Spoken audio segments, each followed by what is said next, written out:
खुशखबर खुशखबर खुशखबर. गडहिंग्लज शहरात प्रथमच भारतीय स्वातंत्र्य दिनाचे औचित्य साधत खादी उत्सव आणि गृहोपयोगी वस्तूंचे भव्य प्रदर्शन. प्युअर कॉटन फुल शर्ट, खादी हाफ आणि फुल शर्ट, शॉर्ट हाफ आणि फुल कुर्ता, नेहरू फुल कुर्ता, लिनन हाफ आणि फुल शर्ट.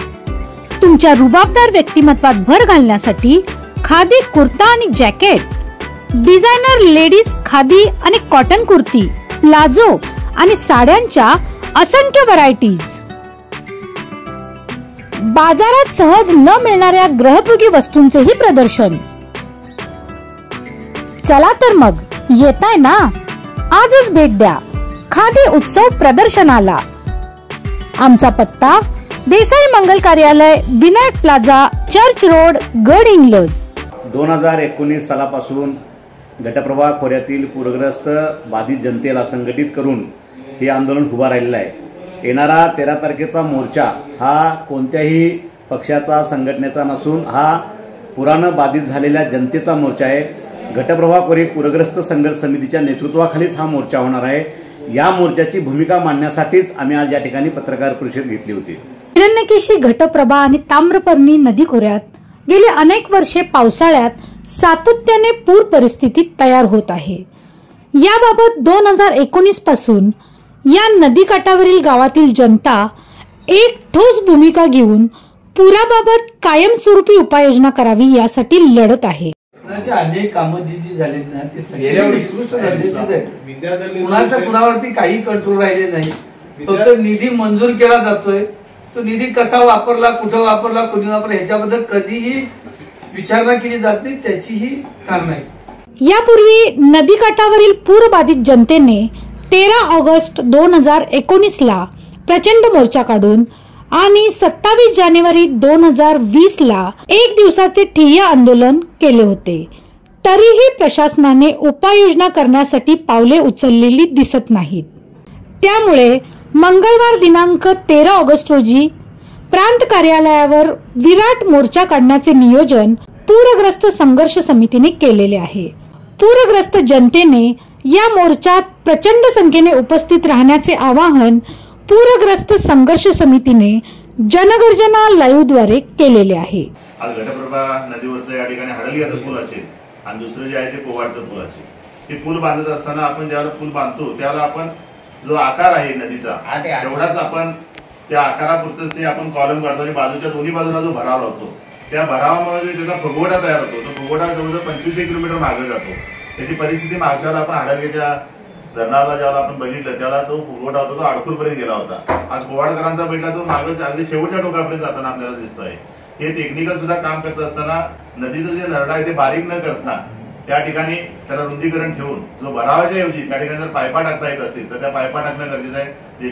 त्या पायपांचा उपयोग असा होईल की ज्यावेळेला पूर परिस्थिती असेल त्यावेळेला त्या पायपातून पाणी वाहून जाईल आणि इतर वेळेला रेग्युलर नदीचं पात्र आहे तसं राहील. म्हणजे जेणेकरून शेतीचं आणि पिकांचं नुकसान या ठिकाणी होणार नाही असं मला वाटतं. 2021 आणि 2024 2019 सलग 3 वर्षे एक आड एक ज्या पद्धतीनं महापुराचा अहंकार म्हणावा लागेल. महापुराला की 10-10 दिवस शेतीतल्या शेतवडीत पाणी राहायची वेळ आली. आज गडहिंग्लज, चंदगड, आजरा 3 तालुक्याची जर परिस्थिती विचारात घेतली तर 1 किलोमीटरपर्यंत पाणी चाललेलं आहे. आणि त्याच्यामध्ये सगळ्या पिकांचं एकूण होणारं नुकसान आणि ह्या सगळ्या परिस्थिती जर विचारात घेतल्या 2019ला सुद्धा आणि 21ला सुद्धा किंवा 24ला सुद्धा ज्यावेळी बाहेर फिरत होतो त्यावेळी जे वयोवृद्ध माणसं होती त्या सगळ्यांचं मत एकच आहे की आम्ही जन्माला येऊन काही लोकांचं मत होतं की 80-80 वर्षे झाली, पण 80 वर्षात ह्याच्यापेक्षा कितीतरी पटीत जास्त पाऊस पडत होता. पण त्या पावसामुळं कधीही एवढ्या पटीत महापूर आलेला नाही.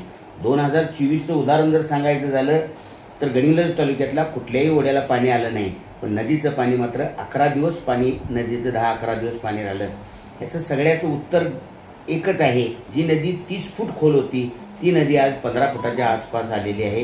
ह्याला आमची एक सगळ्या तमाम गडहिंग्लज तालुक्यातल्या जनतेला एक कळकळीची विनंती आहे. तर घरटी एक माणूस ज्याच्या शेतात पाणी गेलंय त्याने यायला लागणार आहे, ज्याच्या घरात पाणी गेलंय त्याने यायला लागणार आहे आणि ज्याला गडहिंग्लजला रोज मोजणदारीला कामाला यायला लागतंय, ज्याचा उदरनिर्वाह गडहिंग्लज सारख्या शहरात येऊन काम केल्याशिवाय चालू शकत नाही, पण गडिंगलजच्या पुलावर पाणी आलं, जरडीच्या पुलावर पाणी आलं, निलजीच्या पुलावर पाणी आलं, गजरगावच्या पुलावर पाणी आलं म्हणून 10 दिवस घरात राहिला.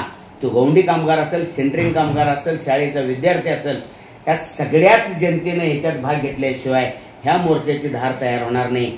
येताना ज्यांची गावं जवळ आहेत त्यांनी जनावरं सुद्धा घेऊन आली तर काही दुःख वाटून घ्यायची गरज नाही. कारण का 10 दिवस पाण्यात गवत राहिल्यामुळं वैरण सुद्धा जनावरांना मिळणार नाही ही परिस्थिती तयार झालेली असल्यामुळं या शासनाला जाग येण्यासाठी घर तिथे एक माणूस येऊन 13 तारखेला आपण नक्की गडिंगलज तालुक्यात जो प्रांत कार्यालयावर काढलेला मोर्चा यशस्वी करूया. अशा पूर आल्यानंतर बऱ्याच वेळेला शासन यंत्रणा, सामाजिक संस्था जाग्या होतात, पण या पुराचं नेमकं कारण काय आहे याचा थोडासा तांत्रिकदृष्ट्या अभ्यास करण्यासाठी पडनेरे समितीनं पंचगंगा खोऱ्यामध्ये जो अभ्यास केला, ज्या वेळेला पुराची परिस्थिती निर्माण होते त्यावेळेला ज्या पद्धतीनं लक्ष दिलं जातं तेवढं ग्रामीण भागातल्या शेतकऱ्यांच्याकडे लक्ष दिलं जातं. म्हणजे जनावरांच्या पासून ते वैरणीच्या पर्यंत आणि शेतकऱ्यांच्या पासून ते कष्टकऱ्यांच्यापर्यंत सगळेच घटक या बाबतीमध्ये अडचणीत येतात. निसर्गाचं रौद्र स्वरूप पाहिलं तर सगळीकडचा पूर संपवू शकत नाही, पण त्याच्यामुळं कमीत कमी नुकसान व्हावं म्हणून निश्चित काही उपाययोजना करता येऊ शकतात. उदाहरणार्थ गाळ काढला गेला पाहिजे. खाली चिपळूणमध्ये एका नदीला हा प्रयोग घेतलेला होता आणि त्यानंतर कधी त्या नदीला पूर आला नाही. त्याहीपेक्षा माझ्या भागातला मला असं वाटणारा एक महत्त्वाचा विषय मी बऱ्याच वेळेला मांडला की ओढेच आमचे सगळे मुजवले गेले. त्या ओढ्यांच्यावरती जे अतिक्रमण आहे त्या ओढ्यामधलं पाणी सरळ सरळ नदीला येतं.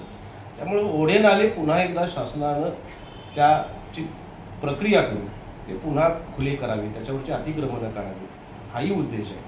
कुठल्याही मोर्चातून हा प्रश्न आता संपणार नाही, पण निश्चितपणे येत्या काही दिवसांमध्ये आम्ही घटप्रभा खोऱ्यातली सगळीच मंडळी, सगळ्या पक्षातली लोक असतील, लोकजागृती करून आम्ही हा आमच्या शेतकऱ्यांचा कमीत कमी नुकसान व्हावं यासाठी प्रयत्नात आहोत. माझी सर्व शेतकरी बंधूंना आणि पूरग्रस्त बाधित सर्व लोकांना विनंती आहे की 13 तारखेला मोठ्या संख्येनं आपण उपस्थित राहावं. वायनाडच्या घटनेनं देशावर आणि एकंदरीत दक्षिण महाभारतावर एक मोठं संकट आलेलं आहे. या संकटाला सामोरं कसा जायचं याचा एक गंभीर प्रश्न आज सगळ्यांच्या समोर उभा राहिलेला आहे. हिरण्यकेशी, घटप्रभा या ज्या नद्या आहेत, या नद्यांच्या काठावरला जो पूर आहे, या पुरांचा नेमका शास्त्रीय पायाच्या आधारावर कारण शोधणं आणि त्याच्यासाठी दीर्घकालीन उपाययोजना हे आमच्यासाठी महत्त्वाचं वाटतंय. तारखेचा मोर्चा घटप्रभा खोरे पूरग्रस्त संघर्ष समितीच्या वतीनं त्याच्या नेतृत्वाखाली हा होत आहे. त्यामुळं पूरबाधित जनतेच्या नेतृत्वाखाली निघणाऱ्या या मोर्चासाठी तुम्ही सर्वांनी सहकुटुंब यावं अशी मी सर्वांना पूरग्रस्त संघर्ष समितीच्या वतीनं आवाहन. जनगर्जना लाईव्हसाठी कॅमेरामॅन जय्यद सय्यद सह लता पालकर, गडिंगलज.